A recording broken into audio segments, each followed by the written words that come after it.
Olá, seja bem-vindo, seja bem-vinda ao podcast Alesp e Você. Eu sou Marcela Vasconcelos e você já sabe, todas as segundas-feiras nós temos um encontro marcado às 7 da noite no YouTube e também no Spotify. Sempre uma conversa com um parlamentar aqui do Palácio 9 de Julho para saber das informações, de como estão os mandatos, as atuações dos parlamentares aqui na Alesp.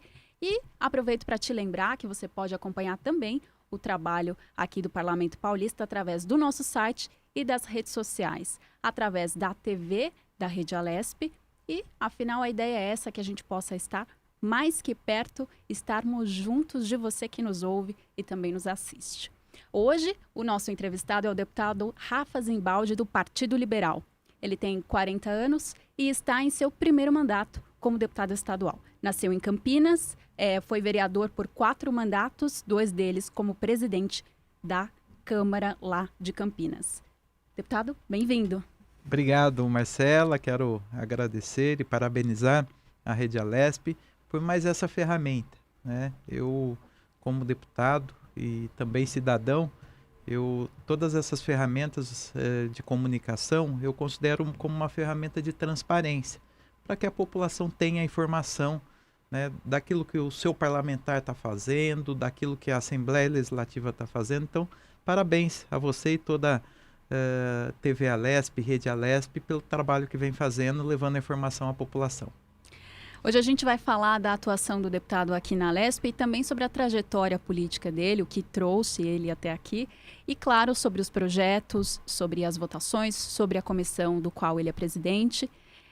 Para a gente começar, a gente registrou, o seu perfil registra uma participação bastante assídua aqui na casa, com 81 projetos de lei. O que o senhor pode destacar desses projetos nesses últimos anos, deputado? Olha, Marcela, são vários, né? Até porque eu venho me preparando já há bastante tempo para assumir um mandato de deputado, né? Você mesmo disse, eu tive uma trajetória de vereador na cidade de Campinas, concorri 2 eleições para deputado, e a partir do momento que cheguei aqui, né, como deputado, às vezes a população ela não tem a informação exata daquilo que é o papel do deputado, né? O que o deputado faz, né? Então, além de fiscalizar o poder executivo, propor emendas no orçamento para ajudar os municípios, as instituições filantrópicas, também o deputado é autor, né, de alguns projetos de lei. E foi nesse sentido que eu, assim que assumi, propus alguns projetos de leis, e aí eu quero destacar um que virou lei, né, aqui já no estado de São Paulo, que é o Saúde Nota 10. Era um projeto inicialmente, que agora já foi sancionado pelo governador, que é obrigando todas as farmácias a destinarem o crédito da nota fiscal paulista para os hospitais filantrópicos e santas casas. Isso representa um incremento de 500 milhões de reais no investimento na área da saúde, porque a área da saúde, todos sabem que é a área que mais sofre, né, que tem maior dificuldade. E hoje, para você ter uma ideia, o SUS paga apenas R$15 numa consulta, né? Então, quando a gente fala de Santa Casa ou um hospital filantrópico,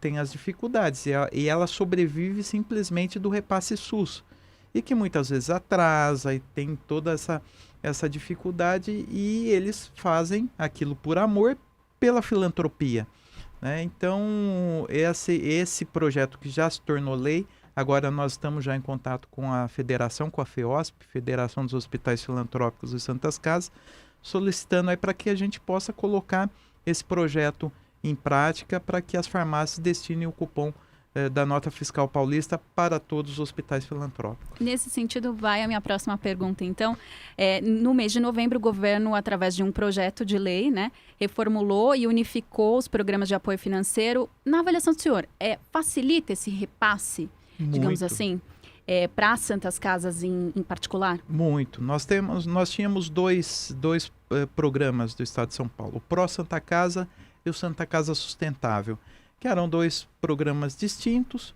Tinha alguns hospitais filantrópicos que eram beneficiados com os 2 programas e tinha outros que era apenas com um. Agora, houve a junção, né, num único programa, que é o programa Mais Santas Casas, e houve um acréscimo, um incremento também de investimento. Significa um investimento de 1 bilhão e 500 milhões de reais que serão destinados a esses hospitais filantrópicos. Lembrando, Marcela, que as Santas Casas e hospitais filantrópicos, eles são responsáveis por mais de 70% do atendimento SUS em todo o país. E ele custa muito mais barato do que um hospital público, né? Embora, né, a gente sabe da necessidade dos hospitais públicos, mas quando você pega um hospital que ele é custeado pelo poder público, ele custa 6, 7 vezes mais do que um hospital filantrópico. Então, e esses hospitais filantrópicos, eles cumprem um papel que, lógico, que deveria ser do Estado, mas são grandes parceiros. E aí, quando houve essa unificação e esse incremento no investimento, isso dá uma aliviada muito grande. Grande parte desses hospitais filantrópicos e Santas Casas não tem sequer a CND, a certidão negativa de débito. Isso dificulta muito para que esses hospitais recebam, por exemplo, emendas parlamentares de deputados. Então, é um sufoco muito grande. Hoje eu estava recebendo, por exemplo, vou dar um exemplo aqui, recebendo a Santa Casa de Vargem Grande do Sul, né? Eles estão com uma dívida lá de 2,5 milhões de reais, mas tentando sobreviver para não perder a CND, para não perder as emendas parlamentares. Então a dificuldade é muito grande. Então esse ponto foi positivo do governo juntar os dois programas e fazer esse investimento maior. Quero citar mais 2 projetos na área de saúde que eu achei muito interessante, tenho certeza que quem está acompanhando a gente também, que é o projeto de lei 731, que fala sobre a criação e a conscientização da prevenção da endometriose, que é uma doença que atinge as mulheres, que causa cólicas fortíssimas, enfim. E que afasta muitas mulheres das suas atividades regulares, do ambiente de trabalho, e quem passa sabe o quanto é difícil. Como é que está esse projeto? E quero já emendar com essa política estadual de educação e prevenção ao combate ao câncer de mama masculino, né? Como é que estão esses projetos? O que o senhor pode adiantar para a gente? Olha, Marcela, são 2 projetos super importantes, né? Que a gente, às vezes, por falta de informação, a gente não sabe que esse tipo de coisa existe, né? Endometriose, né? Uma palavra maluca dessa, as pessoas às vezes não têm noção, principalmente nós, homens, né?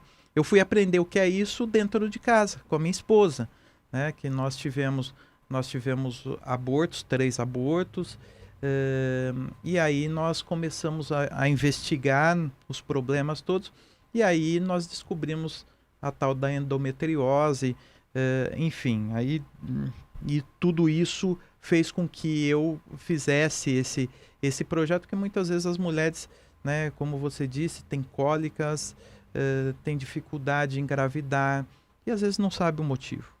Então, e quando recebe um diagnóstico como esse, fica assustado, assim como nós ficamos, né? Então, é importante a conscientização, e o Estado tem um papel fundamental nesse sentido, né, de fazer essa conscientização. Por isso, nós colocamos esse projeto de lei, né? Já teve o parecer favorável da Comissão de Constituição e Justiça. Da mesma forma, o câncer de mama masculino, né, que foi também um projeto apresentado por nós, porque quando a gente fala em câncer de mama, a primeira coisa que vem na cabeça, mama feminina, mulher, né, é a única que tem câncer de mama. E não, isso também afeta os homens, né? Então, aí nós propusemos que seja feito também a conscientização para que os homens se cuidem. Diferente da mulher, né? A mulher tem o exame de mamografia, o homem não. O homem tem que fazer o autoexame. Então, e isso atinge vários homens, e aí, depois que apresentei esse projeto, várias pessoas vieram falar, ou que perdeu parentes com câncer de mama masculino, ou passaram por situações parecidas. Então, assim, é difícil, e aí eu acho que é uma forma da Assembleia poder contribuir com projetos de conscientização. Esse resolve o problema? Lógico que não, mas é um trabalho de conscientização para que as pessoas elas procurem mais a informação, né, e busquem se tratar. Perfeito. Agora a gente vai para a pauta de transportes, porque o deputado é presidente da Comissão de Transportes e quero saber como é que estão os trabalhos E fazer uma pergunta específica para o senhor. Como é que o senhor tem avaliado essa pasta que é tão complexa, né? Que abrange vários, sobretudo no estado, né? 645 municípios é muita coisa para administrar. Mas como é que o senhor tem avaliado o segmento de transportes na pandemia, que a gente viu a redução do transporte das empresas, né, tirando o ônibus das ruas, cada vez mais lotado, com a contaminação, mas é muito abrangente. Então a gente fala também das estradas, né, dessa fiscalização importante das estradas. Como é que o senhor tem avaliado isso e como é que isso chega para a comissão também? Bom, Marcela, se você perguntar uma opinião pessoal, né, eu vejo isso como péssimo, serviço de péssima qualidade, transporte público no Brasil de maneira geral, não é Estado de São Paulo. O Estado de São Paulo se destaca por uma qualidade maior por ser o estado mais rico, mais populoso, né, mas péssimo, péssimo. Transporte público, quando a gente fala uma cidade como a minha, por exemplo, de Campinas, uma cidade de 1.200.000 habitantes, transporte de má qualidade, transporte com a tarifa mais alta do Brasil. E aí, no momento da pandemia, que todo mundo fala, não, precisamos de distanciamento e tal, ao invés de aumentar a frota, diminui a frota, né? E as pessoas se aglomeravam dentro do ônibus e lógico que isso acabou disseminando todo o vírus que não queria, você não poderia entrar numa loja porque ia dar aglomeração, mas quando você pegar o transporte público, todo mundo apertadinho lá. Então, e assim é todo o estado de São Paulo. Alguns municípios, né, têm uma qualidade melhor, outros municípios com uma qualidade inferior. A MTU, né, que é o transporte metropolitano, tem uma qualidade melhor, eu tenho acompanhado bastante. Então, quando a gente fala de transporte público, eu acho que nós temos muito para crescer, muito para oferecer, mas precisa mudar um pouco o conceito que nós vivemos hoje. Oferecer outros meios de transportes. Por exemplo, quando a gente fala em metrô nós temos apenas aqui em São Paulo, né, na Grande São Paulo. Nas cidades do interior ainda não tem. Agora estão falando do trem metropolitano, do intermunicipal, do Intercidades, o trem Intercidades, né, que vai ligar Campinas até São Paulo e aí numa segunda etapa Vale do Paraíba e Baixada Santista. Então, assim, são esses modais de transportes que precisam começar a ser oferecido à população. Eu tenho trabalhado muito isso e acompanhado também. Se a gente fosse pensar, né, sobre esse aspecto de ter uma possibilidade de se transportar de São Paulo até o interior, isso até desafogaria um pouco das estradas, né? Com certeza. Que a gente vê aquele fluxo intenso na ida, na volta, porque as pessoas usam ali como um corredor também, né, urbano. Virou a avenida, né? Exatamente. Verdadeiras avenidas. Sobre essa questão do transporte, como é que a gente pode, como é que o parlamento, a atuação da comissão pode propor essas soluções? Como é que isso pode se encaminhar, deputado, de fato, né? Pensando em soluções para o transporte. O senhor citou algumas importantes, sim, inclusive, mas e na prática, como é que a gente discute? Bom, Marcela, eu acho que assim, lógico, além da discussão das audiências públicas, a participação popular ela é essencial nesse processo, porque é fácil você falar de transporte público dentro de uma sala com ar-condicionado, né? Mas quem vive aquilo no dia a dia é a população, principalmente a população mais carente, né? Então, dar espaço e sentir na pele, né? E eu tenho dito muito isso aos deputados que fazem parte, sentir na pele. Nós temos lá em Campinas, voltando para a minha cidade, nós temos Campinas, uma obra faraônica, que é o BRT, né, que está sendo construído já, se eu não me engano, desde 2015, já está com 2 anos de atraso, já foram investidos mais de R$500 bilhão, mais de 500 milhões de reais, está indo para 700 milhões de reais agora, com empréstimo de 200 milhões que está sendo feito pelo município, ou seja, e é uma obra faraônica, um elefante branco para oferecer ônibus para a população.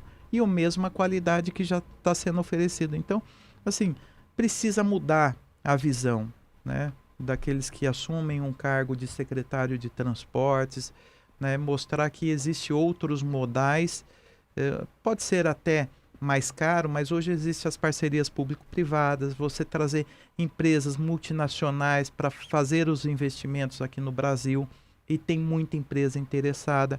Agora o que falta é vontade política e acabar com esse monopólio que existe em todo o estado de São Paulo.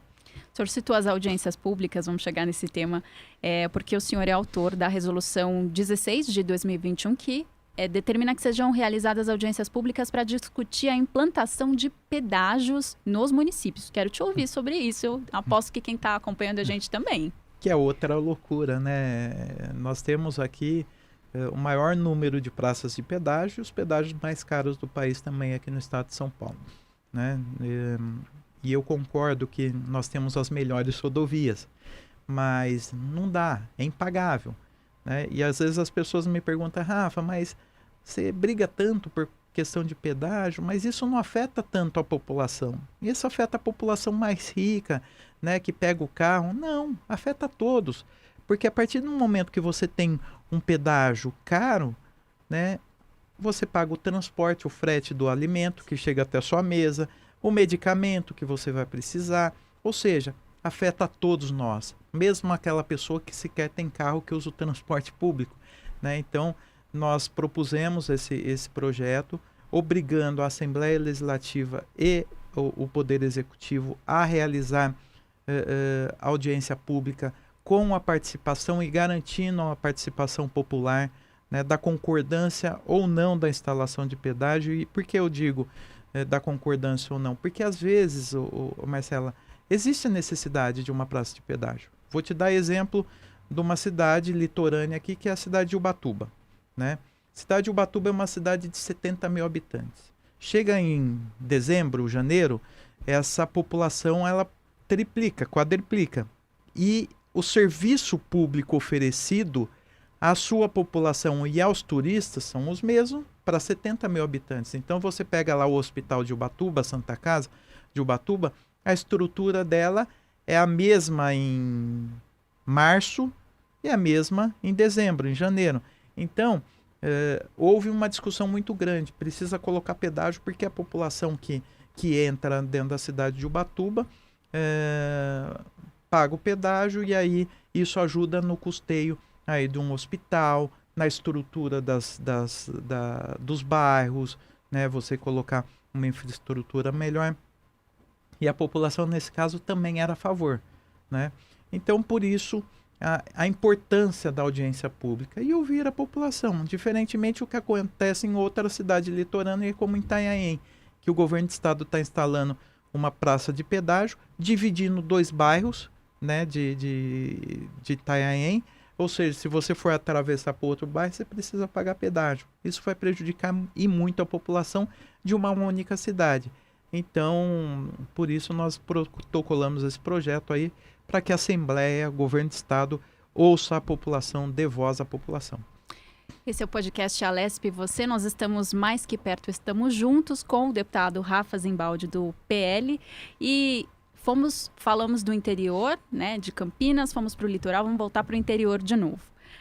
Nesse ano, a Alesp aprovou a criação de 2 regiões metropolitanas, que São José do Rio Preto e Piracicaba, que são 2 potências do interior. Como é que o senhor avalia a criação dessas organizações regionais e como elas favorecem ou não esse trâmite para o desenvolvimento das cidades daquelas regiões?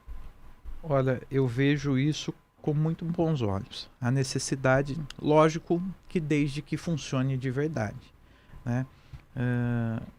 Eu faço parte de uma região metropolitana, né? Campinas é uma região metropolitana composta por 20 municípios, incluindo a cidade sede, que é Campinas mesmo. São 20 municípios. Isso é muito importante, Marcela, porque eu sempre falo que o problema de um município é o problema do outro município. Então, quando você tem uma cidade, né, que da distância de uma cidade para outra é 5 quilômetros, 10 quilômetros, as cidades elas estão todas conurbadas, elas estão praticamente ligadas. Campinas, por exemplo, faz divisa com Sumaré, Hortolândia, Montemor, às vezes por uma rua só, por uma única rua. Então, quando a população, por exemplo, de uma cidade vizinha não tem saúde, isso afeta na outra cidade, principalmente na cidade sede. Então, a importância da região metropolitana é exatamente isso. Primeiro, que tem muito mais força junto ao governo do estado, né? Mostra uma força política perante ao governador, aos secretários, ao vice-governador, e também consegue discutir os problemas de uma maneira única. Quando fala em segurança, você fazer uma segurança dentro de um aglomerado, dentro de uma região metropolitana, é muito mais fácil. Quando as guardas municipais elas se unem, trocam informação com a polícia militar, trocam informação com a polícia civil, ou seja, todo esse aparato, né, que ele tem que ser coordenado pela agência de uma região metropolitana, como nós temos em Campinas, a Gencamp, São José dos Campos tem a sua, Baixada Santista tem a sua. Quando funciona de fato, é muito importante, muito importante. Então, eu votei favorável, sou a favor dessas criações, até porque nós precisamos incentivar, né, o municipalismo, o fortalecimento dos municípios, porque é lá que a população vive. Sempre falo que a população não vive nem no estado e nem no país, vive no município. Então, problema de saúde, educação, de segurança é na porta da prefeitura que a população bate. Bom, quero perguntar uma coisa que a gente comentou no começo, que foi essa atuação política lá em Campinas, que o senhor teve como vereador. O que o senhor trouxe para a Lesp? O que ajudou a te preparar para esse cenário, né, de estar aqui no maior parlamento do Brasil? E por que o senhor decidiu entrar na política? Foi eleito com 23 anos para o primeiro mandato. Isso. Conta essa história para... Bom, primeiro que minha família, né? Meu pai, ele foi vereador, foi deputado federal, e isso me incentivou, me espelhou, fez com que eu sentisse a vontade também. Eu nasci no processo político, eu nasci em 1981. Meu pai entrou na vida pública em 1977. Então eu nasci, meu pai já fazia política. E eu cresci nesse meio, Marcela. Então eu venho da periferia da cidade de Campinas, vi muita dificuldade. A região lá do Ouro Verde é uma região que, quando iniciou, era uma região muito carente. Meu pai era presidente de bairro, presidente do Parque Universitário. O bairro não tinha condição nenhuma, 15, 20 quilômetros da região central da cidade. E lógico que eu cresci vendo isso, e isso me fazia com que a vontade era muito grande de resolver esses problemas todos, né? Resolver os problemas das pessoas.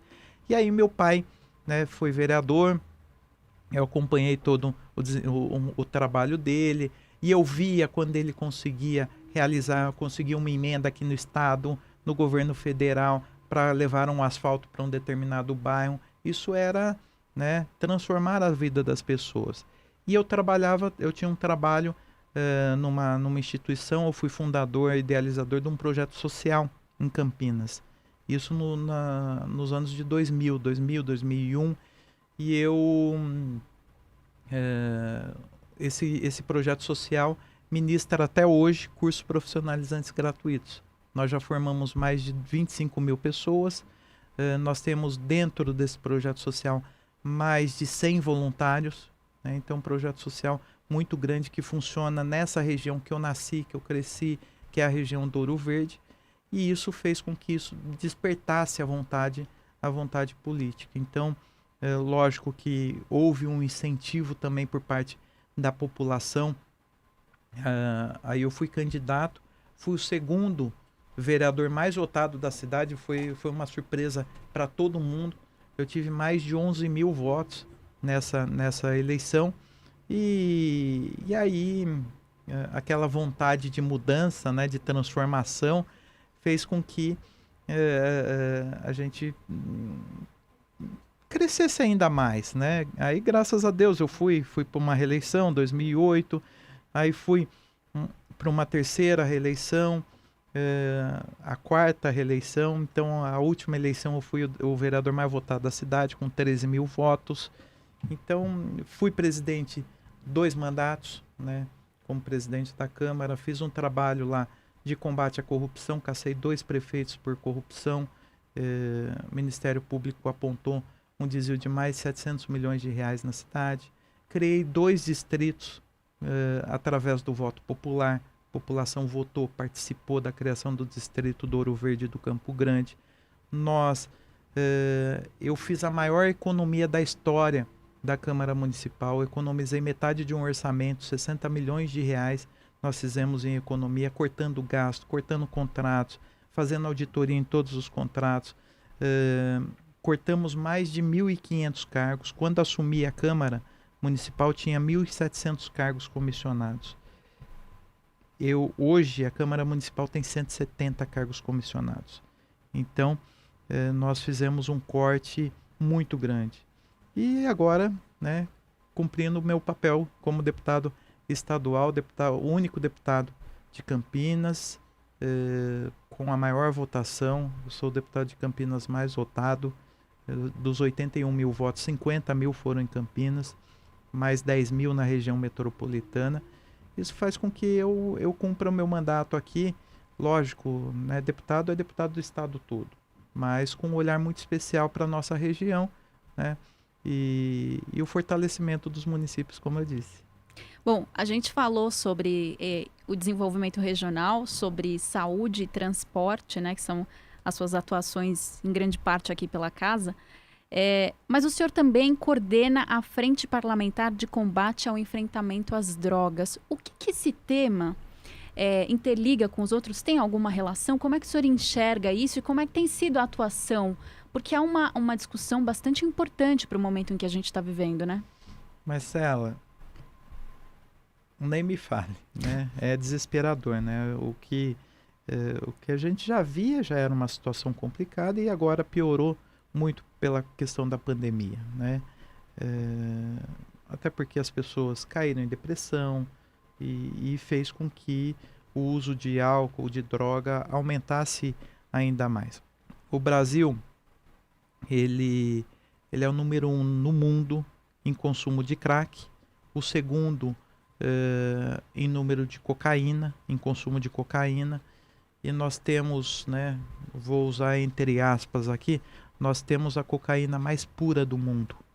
Nós temos entenda que eu estou falando, a melhor cocaína, né, no sentido figurado da coisa, porque é a cocaína mais pura do mundo. E aí faz com que o consumo aumente ainda mais. Então, eu tenho feito um trabalho que, primeiro, quando a gente fala em combate, né, a gente precisa trabalhar muito as crianças dentro das escolas, fazendo um trabalho, né, de prevenção e o melhor sistema, o melhor exemplo que nós temos é o trabalho que a Polícia Militar faz através do PROERD. Esse é um exemplo para todo o país e também para o mundo. Então a gente tem trabalhado muito essa questão educacional. E aí nós temos também um outro braço que é fazer a recuperação das pessoas dependentes, né? Que aí envolve uma outra entidade filantrópica que são as comunidades terapêuticas. Nós temos como uma referência, que é na cidade de Campinas, mas é uma referência no mundo, que é o Instituto Padre Haroldo. Não sei se você já ouviu falar, mas o Instituto Padre Haroldo, ela se destaca e através do Instituto Padre Haroldo, hoje falecido Padre Haroldo, que morreu com mais de 100 anos, ele fundou a FEBRACT, que é a Federação Brasileira das Comunidades Terapêuticas, e hoje que coordena o trabalho, o projeto Recomeço, que é aqui do estado de São Paulo. Então, nós temos feito um trabalho paralelo, né? Então, fortalecimento das comunidades terapêuticas para que elas recebam recurso do Estado e também esse trabalho preventivo que é nas escolas. Infelizmente, Marcela, as pessoas, a população, ela não tem... Não é que ela não tenha noção, mas ela tem dificuldade em ajudar, por exemplo, uma comunidade terapêutica, né? É diferente, a população ela vê com mais bons olhos. Bom, eu prefiro ajudar um lar do idoso, eu prefiro ajudar né? Uma casa de menor, uma casa de criança, um orfanato, os conhecidos como orfanatos, né? Mas eu não quero ajudar uma comunidade terapêutica porque a pessoa ela está no mundo das drogas porque ela quer. E não é isso. Não é isso. Basta a gente ver o que acontece aqui na Cracolândia. Então, nós temos um debate muito grande para fazer, né, nesse meio, porque é uma situação desastrosa, é subhumana, uma situação muito triste e que a Assembleia Legislativa ela não pode, né, passar alheio a tudo isso. Por isso nós propusemos a Frente Parlamentar, estamos trabalhando, trazendo aí todas as informações e tentando aí, como deputado, a gente sabe, né, Marcela, que dentro da nossa situação a gente não é capaz de resolver todos os problemas. Mas a partir do momento que a gente se propõe a resolver um pouquinho, né, fazer a nossa parte, pode ter certeza que uma vida está sendo salva ali na ponta. Então, é essa a nossa função e a nossa missão. Bom, tudo que é bom chega ao final. A gente está com o nosso tempinho quase no fim, mas eu quero fazer uma última pergunta. Quero que você responda para a gente brevemente. Como é que o senhor se vê no futuro próximo, a médio, longo prazo? E obrigado por ter vindo participar com a gente aqui. Obrigado, viu, Marcela, pela oportunidade, pelo convite. Eu costumo dizer sempre que eu não sou deputado, eu estou deputado, né? E eu estou deputado porque a população assim quis, né? Votaram, acreditaram e eu me coloquei à disposição e pretendo, logicamente, me colocar à disposição em outras eleições. Assim como eu fui candidato a prefeito na cidade de Campinas, perdemos por uma diferença muito pequena, fui para o segundo turno, mas eu sempre digo que quem escolhe é a população, né? A população, a relação da população e a urna, né, é algo muito íntimo. Então, eu me coloco sempre à disposição da população, mas sempre aberto ao debate, ao diálogo, né? E eu não quero, nunca teria coragem de falar, eu me vejo presidente do Brasil, senador, governador, longe disso, né? Aquilo que a população achar que eu devo e cumprir o meu papel, assim eu farei, né? Me colocando à disposição, trabalhando e ouvindo muito, dialogando muito, isso junto com a população, primeiramente, né? E aí depois internamente no partido, que aí é uma outra luta, um outro debate, e é isso. Então, agradecer mais uma vez, Marcela, a oportunidade, parabenizar você, toda a Rede Alesp, pelo trabalho que vem fazendo, levando informação séria à população. Esse deputado Rafa Zimbaldi, do Partido Liberal. Obrigado a você que esteve com a gente até aqui. Lembrando que você pode acompanhar mais informações da Alesp no site al.sp.gov.br e também nas redes sociais. Um abraço forte e até a próxima.